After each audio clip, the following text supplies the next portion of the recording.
नहीं निकाल सकता। ऐसा कोई हो सकता है? बाप के अकाउंट में से बेटा ही नहीं निकाल पाएगा। क्यों? उसके अकाउंट में उसका नाम से वो होता है। तो तुम्हारे कर्म का फल तुमको ही भोगना है, दूसरे के द्वारा तुम्हारे कर्म भोगने को आने वाले नहीं है। इस जीवन रूपी खेत में मन वचन कर्म रूपी किसान द्वारा पुण्य पाप रूप जो बीज बोया जाता है, उसी अनुरूप उन्हें दुख सुख रूप फसल काटने को प्राप्त हो सकेगी। ये सिद्धांत बना दिया, ये सिद्धांत बन गया। तुलसी यह तन खेत है, तुलसी यह तन खेत है, और मन वच कर्म किसान, ये तीन किसान हैं। और पुण्य पाप दो बीज है, बड़े सो लहे निदान। जो बोएगा वो ही फल प्राप्त करेगा। तो दूसरे से कहीं दुख मिल रहा है कि सुख, ऐसा कभी भ्रम मत करना, दोषारोपण मत करना।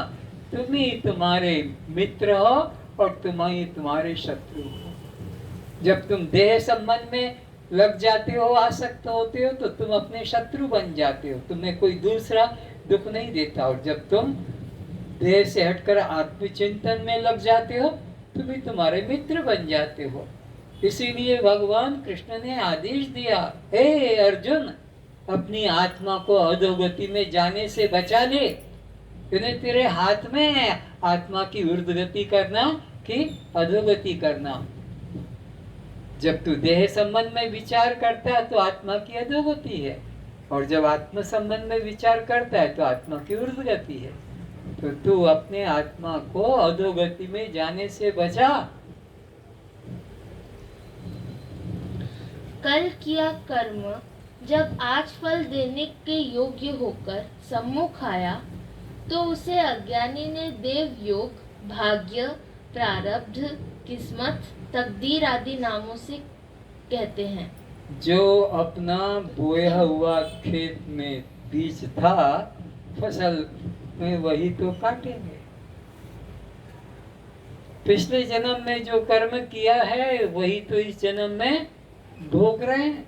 अचानक कोई दुख नहीं है कहीं से आता है, ना सुख आता है। हमारे बोए हुए जन्म जन्मांतरों के बोए हुए, एक नहीं जन्म जन्मांतरों के बोए हुए, जब वो परिपक्व हो जाते हैं तो हमारे सामने उपस्थित हो जाते हैं। कोई दूसरा हमारे को भोगने के लिए भेजता नहीं है।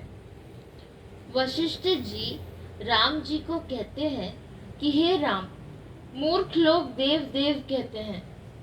कल किया काम जब आज फलित होता है तो उसे भाग्य से प्राप्त हुआ, इस प्रकार कहा जाता है। मनुष्य खुद मेहनत करता है 30 दिन, तो 30 दिन का वो मेहनताना मजदूरी पाता है।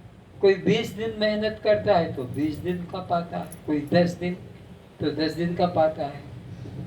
और जब 30 दिन वाले को 30,000 मिलते हैं, और 20 दिन वाले को 20,000 मिलते हैं, 10 दिन वाले को 10,000 मिलते हैं, और वो कहते हैं हाय रे, मेरे किस्मत में तो 10,000 था। वो कहता मेरे किस्मत में 20,000 था, और वो कहता मेरे किस्मत में तो 30,000। ये तेरी किस्मत 30,000 की किसने बनाई? ये 20,000 की।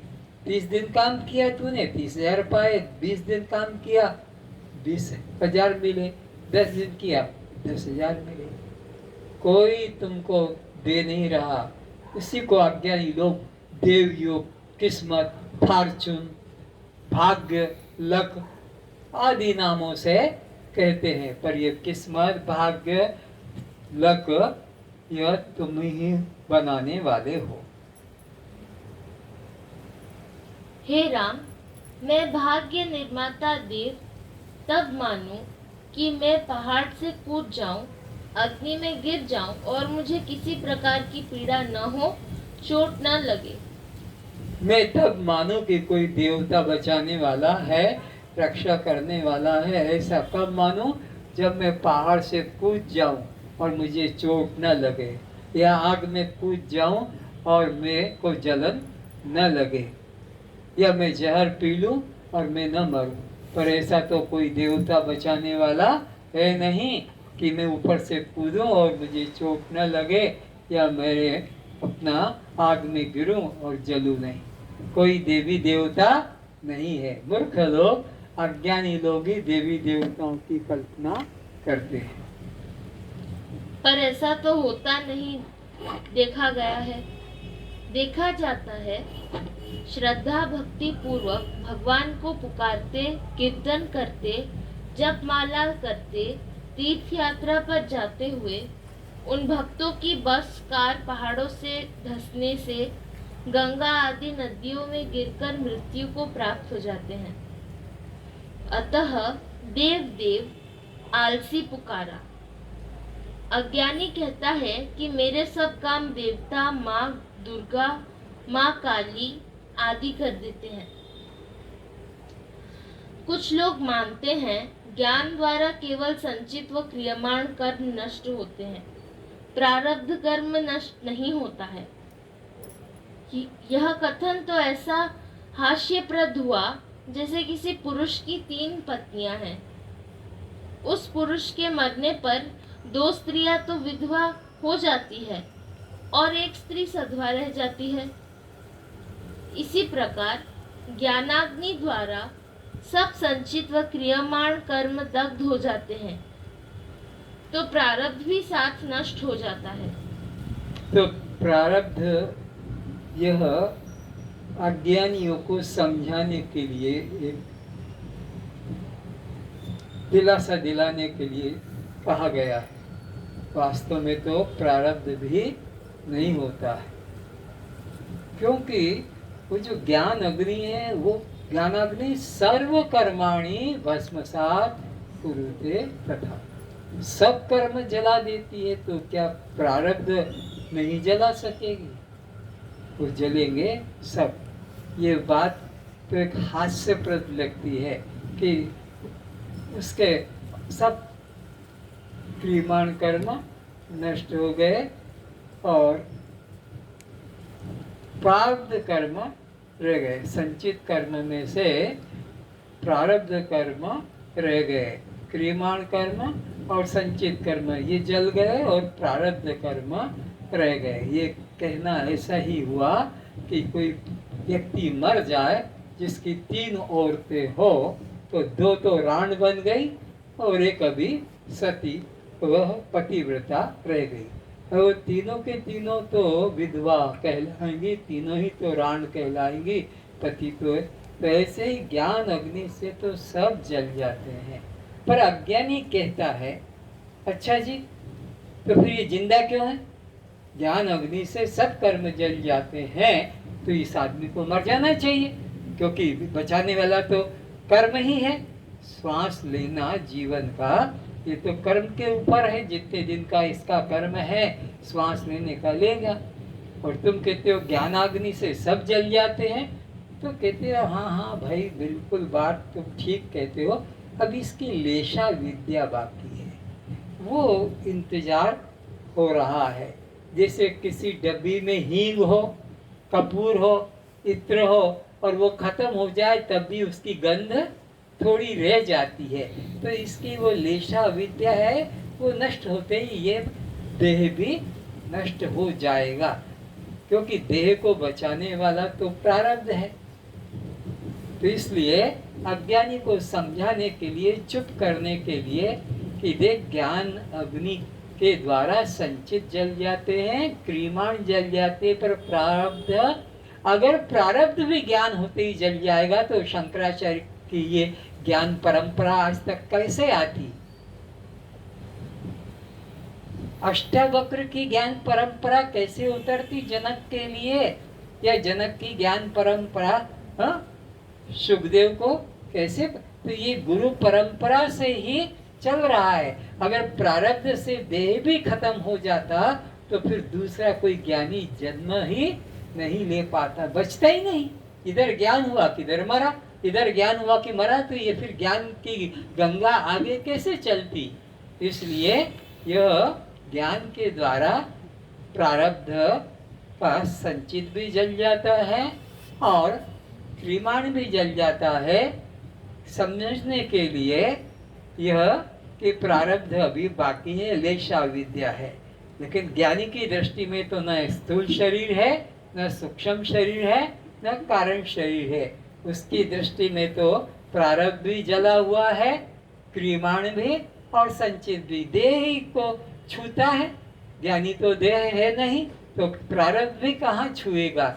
ज्ञानी का तो प्रारब्ध भी नहीं, अज्ञानी को समझाने के लिए है कि इसका प्रारब्ध है, पर खुद ज्ञानी की दृष्टि में तो वो आत्मा है। उसकी दृष्टि में तो मैं शरीर हूँ नहीं, जन्म नहीं, मृत्यु नहीं। पर अज्ञानी की दृष्टि में शरीर है, तो उसको चुप करने के लिए कहा कि भाई इसका अभी प्रारब्ध शेष है, खत्म होकर ये यहाँ से चल बसेगा, तब उसको चुपचाप हो जाता है।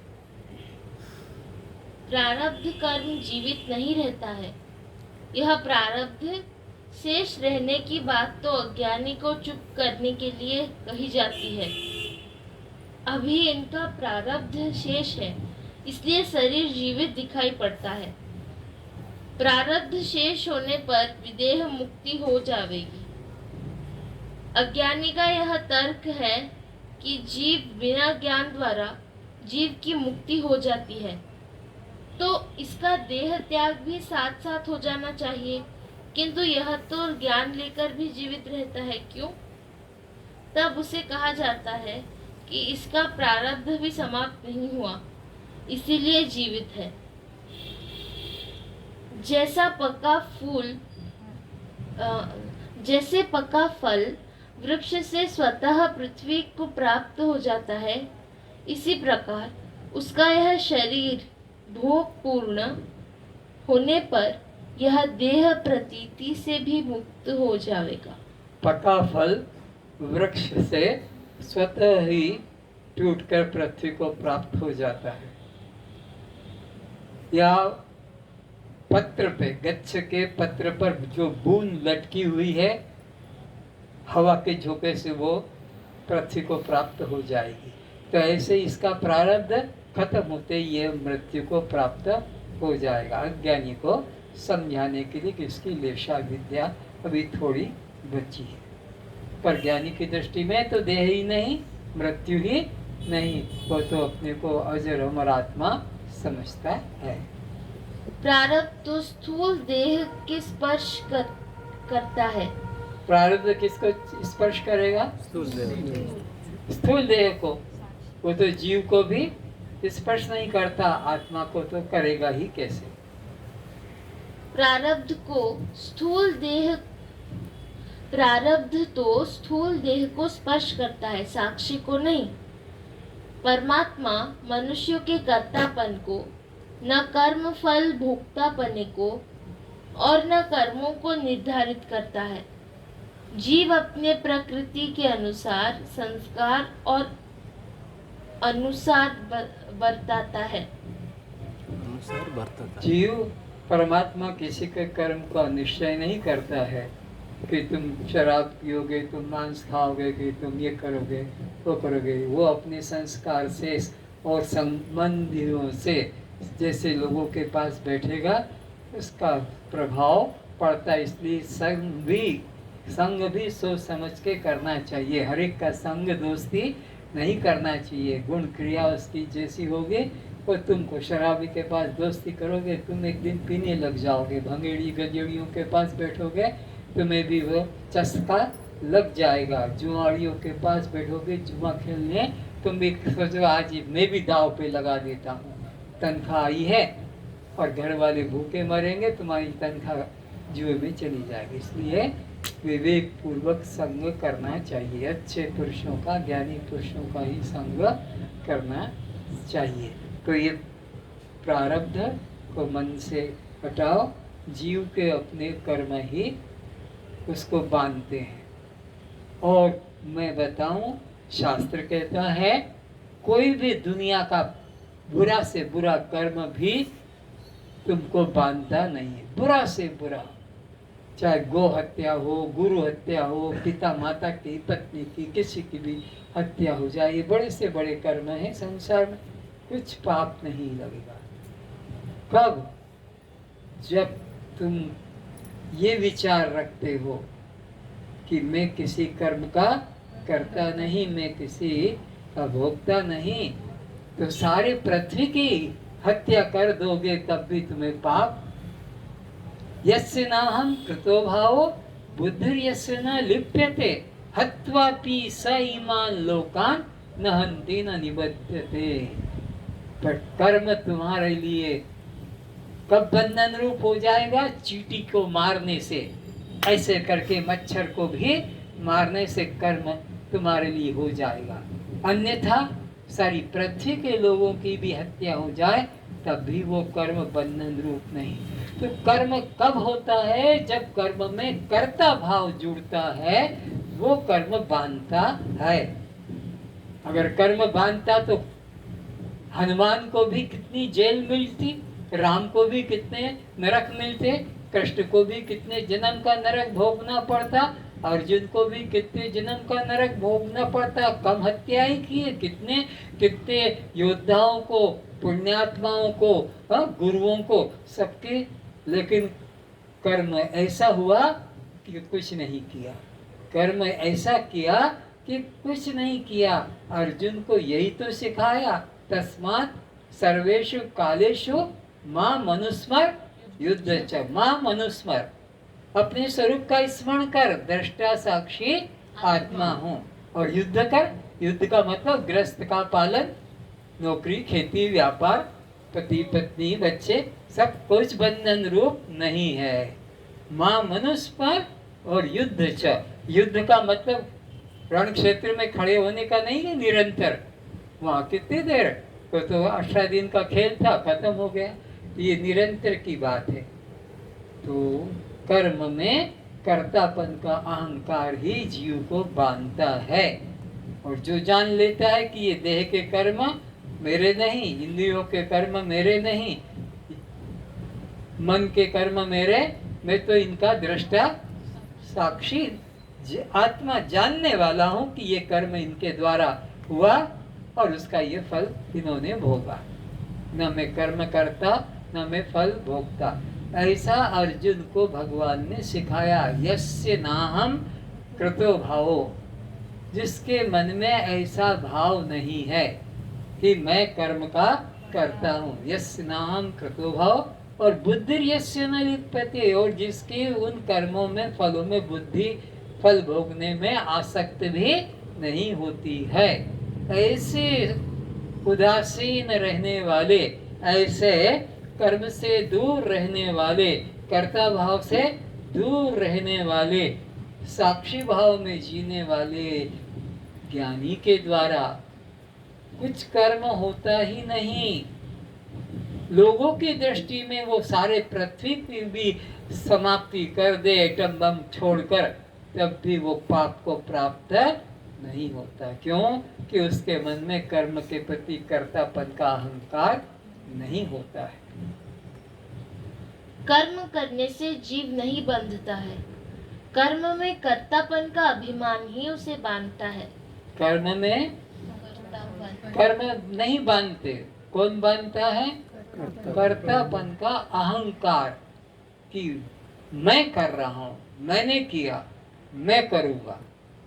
बस यही तुम्हारे पास बंधन का कारण है। और जिसके पास में कर्तापन का अभिमान नहीं, वहाँ बंधन भी नहीं। यदि कर्म बंधन रूप होता तो कोई जीव कभी भी मुक्त नहीं हो पाता। क्यों नहीं हो पाता? क्योंकि कर्म किए बिना तो रहा नहीं जाता है। और कर्म ही बंधन रूप होता तो कभी भी कोई जीव मुक्त नहीं हो पाता, क्योंकि कर्म करना तो स्वभाव है।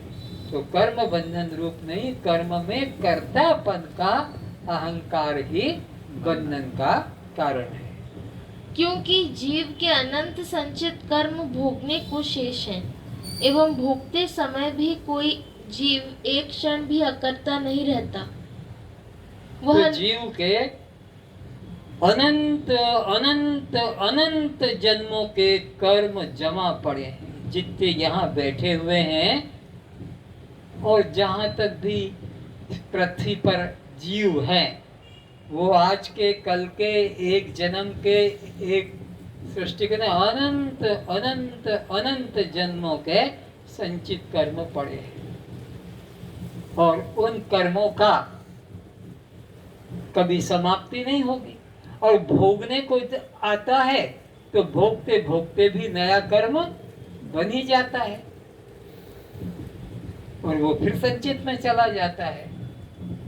तो ये केवल ज्ञान अग्नि के द्वारा ही ये कर्म की सृष्टि समाप्त होगी। कर्म के द्वारा समाप्त किया नहीं जा सकता। कर्म से तो और नए नए कर्म बनते जाएंगे।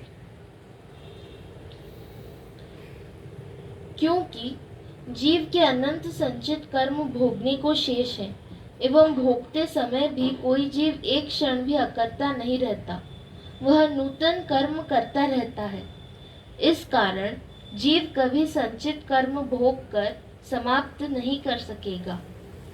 केवल अपने को असंग साक्षी रूप जानकर ही जीव मुक्त हो सकेगा। यही एक रास्ता है, यही सरल सीधा रास्ता अष्टावक्र जी हम सभी श्रोताओं को, जनक जी को निमित्त बनाकर, अर्जुन को निमित्त बनाकर हम सबको यही उपदेश दे रहे हैं कि कर्म के द्वारा कोई जीव भी मुक्त नहीं हो सकेगा। केवल मैं दृष्टा साक्षी आत्मा हूँ, ये आत्मनिश्चय से ही जीव बंधन से मुक्त हो सकेगा। केवल ज्ञानाग्नि द्वारा ही सब कर्म भस्म होने से जीव मुक्त हो सकता है। फल भोगने के लिए जीव की स्वतंत्रता नहीं है। कर्म करने के लिए भगवान ने स्वतंत्रता दे दी है कि तुम्हारी इच्छा हो वो कर्म करो, करो अच्छी तरह सोच लो, करूं कि ना करूं, करूं कि ना करूं, इसमें तुम्हारी स्वतंत्रता है। और कर डाला तो फल भोगू कि ना, फल भोगू कि ना, इसमें तुम्हारी कोई पूछने वाला और भोगना ही पड़ेगा, जेल जाना ही पड़ेगा, नरक जाना ही पड़ेगा। क्यों? कर्म तुमने किया है तो फल भोगो। फल भोगने के लिए जीव की स्वतंत्रता नहीं है कि वह चाहे तो फल भोगे अन्यथा न भोगे। ऐसा नहीं है। कर्म का कर्ता उसके फल भोगने के लिए बाध्य है। कर्म करने का अधिकार स्वयं को है कि वह करे क्या न करे। हे राजन, कर्म का कर्ता व भोक्ता न शरीर है न वाणी है। वाणी व शरीर के कर्म का प्रेरक प्रथम मन ही है। बिना मन में भावना जागृत हुए यह वाणी तथा शरीर कुछ नहीं करते हैं। तो कर्म किसके द्वारा हो रहे हैं? अष्टावक्र जी यह भी समझा रहे हैं कि शरीर से भी कर्म नहीं होते हैं, इंद्रियों से भी कर्म नहीं होते हैं, प्राण से भी कर्म नहीं होते हैं, आत्मा से भी कर्म नहीं होते हैं। कर्म होते हैं मन के द्वारा। मन की प्रेरणा नहीं होगी तो तुम यहाँ भी आकर बैठ नहीं सकोगे। मन की आदेश हो जाने से, मन की अनुमति मिल जाने से तुम उठकर उस ओर चलने लग जाते हो। तो ये मन ही कर्म का करता है, आत्मा नहीं, देह नहीं, प्राण भी नहीं, इंद्रियां भी नहीं। वाणी शरीर मन के ही आज्ञाकारी सेवक है। वाणी व शरीर का जनक प्रमुख मन ही है। तो ये मन ही आपके कर्मों का प्रेरक है। सोचो विचारो, ये यहीं पर है, 1 महीना करीब होने को आया और ये तुम लोग जो अभी आज दिख रहे हो, क्यों नहीं रोज आ पाए? तुम्हारा मन नहीं है, तुम्हारी श्रद्धा नहीं है, इसलिए रोज नहीं आना हुआ। वहाँ मजबूरी हो जाती है तो फिर जाना पड़ता है। वो मन ही तुमको प्रेरणा देता कि चलो, तो उठा कर ले आया। और मन ने छोड़ो, हाँ वो आश्रम में आएंगे तभी हम जाएंगे, वो इतनी दूर उनके घर कौन जाएगा? तो इतना दूर, तो वो आश्रम भी इतनी दूर है लोगों के घर से कि वो भी कहेंगे कि इतनी दूर हम क्यों जाए। तो ये कौन ले जाता है, कौन रोकता है? मन ही उठाता है और मन ही बिठाता है, तुम्हारा बस नहीं चलेगा। हाँ, ये मन के ऊपर ही है, न देह कर सकता है, न प्राण करता है, न इंद्रियां करती है, न ईश्वर ब्रह्म करता है, मन ही।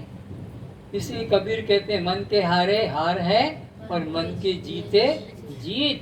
कहे कबीर हरि पाइए मन ही के प्रतीत। मन कहता है चलो तीर्थ तो चल दो, मन कहता है चलो सत्संग तो चल दो, और मन कहता है चलो शराब धर कि चलो, और कहीं तो उधर चला जाता है।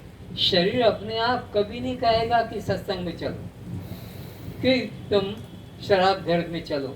शरीर कुछ नहीं कहो तो जड़ है। अरे थाली में तुम हलवा पूरी रख के खाओ कि दाल भात रख के खाओ, कि थाली के अंदर तुम चाहो तो मल कर दो, थाली कुछ कहेगी थोड़ी। थाली चम्मच वो तो साधन है उसमें ग्रहण करने का। तो ये अच्छे बुरे कर्म को करने का ये माध्यम साधन है, ये खुद करता। कढ़ाई में हलवा बनाओ तो स्वाद चलाने वाला लेगा कि कढ़ाई को आएगा? किसी को नहीं। कढ़ाई को तो पलटे को, चम्मच को, अरे खाने वाले को आएगा। तो ये खाने वाला तो यही मन या जीवात्मा है। ये शरीर तो कढ़ाई चम्मच की तरह, कप प्लेट की तरह इसमें बैठकर वो जीवात्मा ग्रहण करता है। ईश्वर किसी कर्म का कर्ता नहीं, जीव ही अपने कर्म एवं फलों का रचने वाला है। ईश्वर तो भूमि की तरह है, जैसे बीज डाला है उसकी वृद्धि कर उसे लौटा दिया जाता है। इसलिए अष्टावक्र जी कहते हैं, विपत्तियां एवं संपत्तियां कर्म योग से प्राप्त होती हैं। जिस ज्ञानी को ऐसा बोध हो गया वह मानसिक तनावों से बचा रहता है, स्वस्थ शांत मन वाला होता है, न किसी की कामना करता है, न प्राप्त पदार्थ नष्ट होने पर वह शोक को प्राप्त होता है। ज्ञानी जानता है कि जो कर्म हुआ है उसका फल तो निश्चित मिलना ही है, उसकी चिंता क्या करना। समय पर ही सबका फल मिलता है, समय पर ही वर्षा, गर्मी, सर्दी, बच्चा, जन्म, मृत्यु, पुष्प, फल, दिन रात, खेती होती है। आज इतना ही। सर्वे भवन्तु सुखिनः, सर्वे भवन्तु सुखिनः, सर्वे सन्तु निरामया, सर्वे सन्तु निरामया, सर्वे भद्राणि पश्यन्तु, सर्वे भद्राणि पश्यन्तु, मा कश्चित् दुःखभाग् भवेत्, मा कश्चित् दुःखभाग् भवेत्, सर्वेषां स्वस्तिर्भवतु, सर्वेषां स्वस्तिर्भवतु, सर्वेषां मङ्गलं भवतु, सर्वेषां मङ्गलं भवतु, सर्वेषां पूर्णं भवतु, सर्वेषां पूर्णं भवतु, सबका मंगल हो, सबका मंगल हो, सबका मंगल हो, सबका मंगल हो, सबका कल्याण हो, सबका कल्याण हो, सबका कल्याण हो। सबका कल्याण हो। मन वचन कर्म से मन वचन कर्म से यदि हमारे द्वारा यदि हमारे द्वारा किसी को दुख मिला है, किसी को दुख मिला है, कष्ट मिला है, कष्ट मिला है, तो हम उससे क्षमा मांगते हैं। तो हम उससे क्षमा मांगते हैं। वो हमारे अपराध क्षमा करे, वो हमारे क्षमा करे, आगे अपराध नहीं करेंगे।